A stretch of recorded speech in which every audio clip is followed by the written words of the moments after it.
There's a reason some people walk into a room, start conversations, make decisions quickly, and just seem confident. And then there are other people, often just as capable, who hesitate, overthink, hang back a little, and question themselves. For a long time, I thought the difference was personality. Some people just had it. Others didn't, but that's not actually what's going on. In this video, I am going to briefly explain what the real confidence secret is, and then I've got 5 very specific situations where this plays out, and what you can actually do differently in each one. Once you start using this, your confidence doesn't grow slowly, it jumps fast. So let's get into it. So here's the thing. Most people try to build confidence from the outside. They think, I just need more preparation, more experience, more reassurance that this will go well.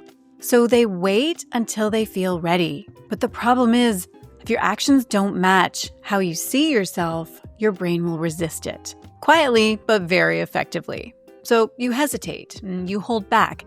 And that reinforces the exact identity that you're trying to grow out of. What actually changes this is surprisingly simple. Instead of asking, how do I feel more confident here? You ask, who would I be in this situation if I were already confident? And then you act from that. You let that version of you lead. Not perfectly, not all at once, just enough to change how you show up in that moment. Now, I know that this might sound kind of abstract right now, and I know it might sound like I'm saying just pretend to be a more confident person or fake it till you make it. And that's not what I'm saying. It's deeper than that. And so, to help you to understand what I'm talking about, let's go through 5 very specific applications of this approach so that you can see what this looks like in the real world. The first one is when it comes to social confidence. So let's make this really concrete. Imagine walking into a room where you don't know many people.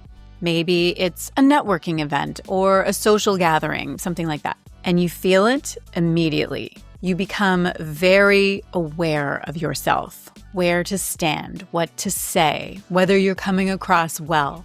And a lot of people in that moment are operating from an identity that sounds something like, I'm a bit awkward in these situations. I don't really belong here. I'm not great at small talk. And from that identity, the behavior follows. You hang back. You wait for someone else to initiate. You keep conversations short. And what that does is reinforce the identity that you walked into the room with. I'm someone who isn't confident in places like this. Now, take the exact same situation, but shift the identity slightly. Not into something unrealistic or over the top, just, I'm someone who can connect with people. Or even something a little more accessible, like, I'm someone who is learning how to connect with people. That's it. And if you were operating from that, you might do a few things differently. You would walk up to someone instead of waiting. You would ask a question and stay with it a bit longer. You'd hold eye contact just a little more steadily, not because you suddenly feel confident, but because that's how this version of you behaves. The point is, confidence doesn't come first in that sequence. It follows the behavior because your brain is watching what you do and updating your identity accordingly. So even one interaction like that starts to shift the internal story. I have seen this play out very clearly in my own life, especially in new environments. Even something like my recent decision to get serious about stepping into golf. There are a lot of new environments, new courses, new groups, and people who have been doing it for years. There's a version of me that could easily shrink back a bit, stay quiet, stay on the edge of things, and there's a version that just decides, I'm someone who belongs here.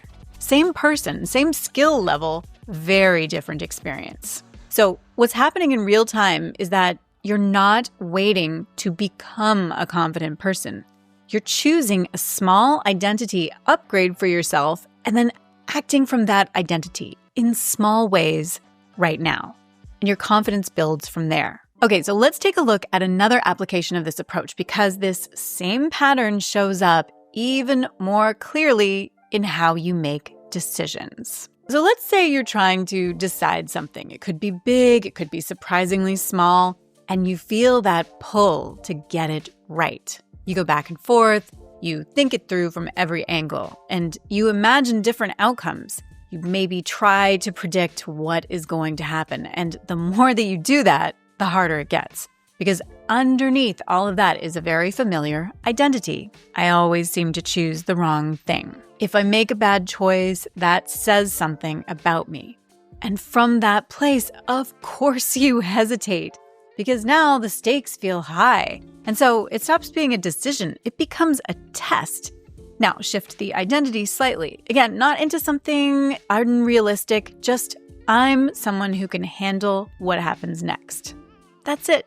And from that place, the decision changes.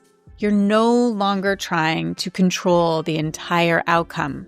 You're trusting your ability to respond to it. And that creates a very different kind of confidence, because now it's not coming from certainty, it's coming from self-trust. There's actually a lot of research showing that over time, people regret the things that they didn't do more than the things that they did. Not because every action works out, but because inaction keeps you stuck in that loop of what if. Whereas action, even imperfect action, gives you something to work with. It moves you forward. There's also a Stoic idea that I think applies here really well. It's this distinction between what's in your control and what isn't. You don't control how things turn out. You control your choices and how you respond. And confident people anchor themselves there. If indecision is something that you struggle with, then I actually uploaded an entire video about that recently, so I will link it here on the screen, and then you can go ahead and watch that one next. But this is something I had to learn myself personally. I used to spend a lot of time trying to figure out the right decision, as if there was just one perfect path, and my job was to find it. And if I didn't, that meant that I had made a mistake. But what actually made things easier was shifting into, I'll handle it. If it works, great. If it doesn't, I adjust. Either way, I'm moving. The bottom line with this is that confidence doesn't come from knowing. It comes from trusting. Trusting that you can choose and then deal with whatever follows. Okay, next, let's tackle another area of life where people struggle with confidence, and that is when it comes to starting something new or stepping into greater visibility. Let's say that you want to put something out there, share an idea, make yourself a bit more visible, and you feel that hesitation. You think, I'm not ready yet. This isn't quite good enough. I should probably wait until I'm a bit better. So you hold back. And again, this isn't about ability, it's all about identity. Because underneath that hesitation is something like, I'm not really the kind of person who does this. Other people can pull this off, I'm not there yet. Or, I need to be more established before I put myself out there. So even if you want to move, something in you resists it. Now shift it just slightly. You can say to yourself, I'm someone who puts things out before they're perfect. Or, I'm someone who learns in public. And from that identity, you don't need everything to feel finished. You just need it to be ready enough to make a move. And this is where confidence starts to build much faster because you're no longer waiting for a feeling, you're creating momentum. There's a concept in psychology, you may have heard various versions of this.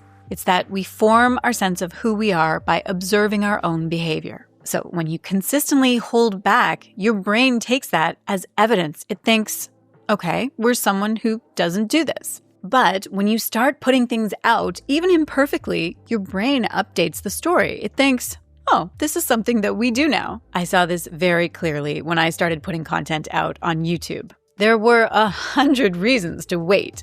I could have spent much more time planning, refining, getting everything just right.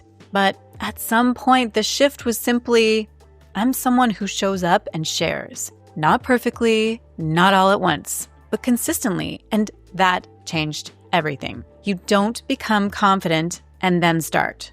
You start and your identity catches up.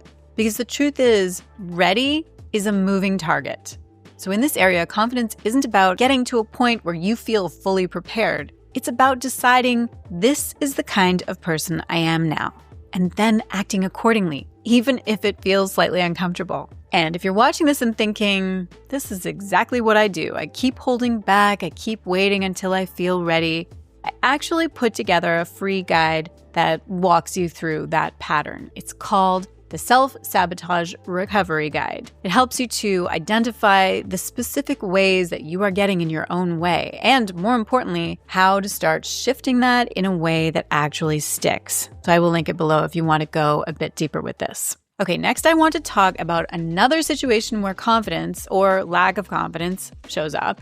And that's when things don't go well. And this is number 4. So let's say you do the thing. You speak up, you put something out, you take the step, and it doesn't go the way you hoped. Maybe the response is quiet. Maybe it feels a bit awkward. Or maybe it just doesn't land. And for a lot of people, the reaction is immediate. That wasn't good. I'm not great at this. Maybe this just isn't for me. It happens fast. One moment becomes a conclusion. Because again, this is identity at work. If you're operating from an identity that feels uncertain or fragile, every outcome carries a lot of weight. Any piece of feedback feels like proof. So what you want to do is shift it. Instead of defaulting to making it mean that you are not cut out for this, you're going to choose a more empowering identity statement. Something like, I'm someone who learns and adjusts. That's it. And from that place, the same situation looks very different. It's no longer, this didn't go well. What does that say about me? It becomes, that was interesting. What can I take from that? There's a gap here that makes all the difference. What happened versus what you make it mean. Most people collapse those into one thing, but confident people don't. They keep them separate. I've had plenty of moments where something just did not land the way that I expected. A video, a piece of content, a new course that I launched, and it would be very easy to turn that into, you are not good at this. But that's just not a useful conclusion. What's useful is, what worked there? What didn't? What do I want to adjust? It's the same moment and the same circumstances, but my approach will lead to a very different trajectory. The thing is, if every outcome defines you, your confidence will always feel unstable. And in this area, confidence isn't about having perfect results. It's about having a stable identity, an identity that isn't constantly being rewritten by every single outcome. So once that's in place, you can start reinterpreting something that most people still struggle with, and that's discomfort. And this is number 5. So let's talk about the final place that all of this shows up. And this one really catches people off guard. So I had a client once who was doing something new. She was stepping into a different career, building a business, and she was excited about it at the beginning. But